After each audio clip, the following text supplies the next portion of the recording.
All right, guys, this is going to be a two-part video on machining this part that you were assigned earlier this week. We are going to look at 2D high-speed machining as we do this. In this first video, we're going to look at a new toolpath called helix bore. This helix bore is very, very useful. Anytime you have holes and you don't want to drill them, you want to be able to use an end mill to machine those holes. The holes do need to be larger than the end mill you are utilizing. Now, in 2D high-speed machining, it does allow us to use less tooling because we can be more aggressive with our tools.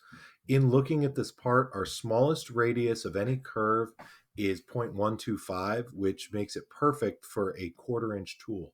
So we are going to machine this entire part using that 1/4-inch end mill. We are going to assume that we are machining for the Tormach, and that our contour, our part is already the correct shape. We're not going to worry about any exterior contours. We're going to focus on the insides of this. In addition, we're not going to focus on the tapped hole. We're just going to bore it out to full size. I've already have my stock set up on the default mill. I'm going to go ahead to my drop down, and under hole making, I'm going to choose helix bore. Under helix bore, I'm going to grab my features. One's kind of being hidden. There we go. And click the green check. Under tool, I'm going to grab a 1/4-inch flat end mill. I've been working with this part already, so you see I have a couple tools listed already. If you are doing this for the first time, you're going to select the tool library and you're going to go to filter. Under filter, it gives you the ability to set none. You're going to have hundreds of tools listed here under that default library. We want an end mill, and we want to set tool diameter equal to 0.25.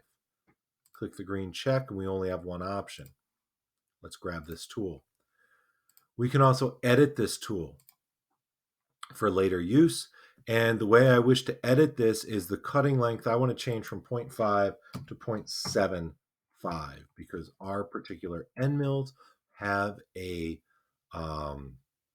length of 0.75 in its cutting operation. So let's finish this. Under our spindle speed feed rate, the Tormach maxes out, I think, 5,140 RPM. When we're machining aluminum, we want to run it pretty much full tilt unless we are using a very large bit. So I'm going to set my RPM to 5,100 RPM. Now, instead of doing a whole bunch of calculations on paper, I'm going to make this easy. We want to keep our feed per tooth at 0.001, if you remember back to machine theory. And when I hit tab, you'll see it will automatically adjust my feed rate to 20.4 inches a minute. I'll set my plunge rate to half that, and we are ready to rock and roll.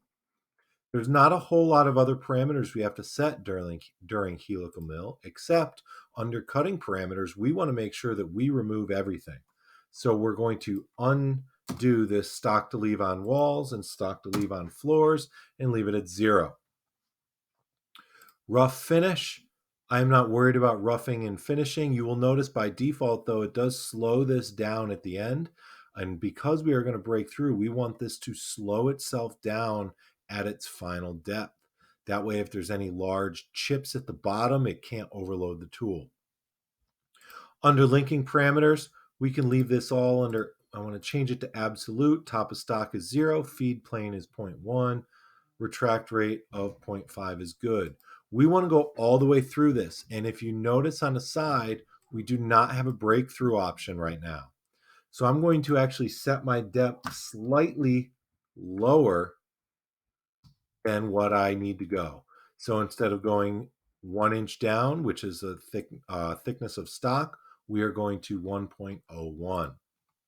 When I click the green check, you'll see it puts these very nice looking helical spirals down through our 4 holes. It is a nice, efficient way to mill a hole with an end mill. In our next video, we'll look at 2D high-speed machining.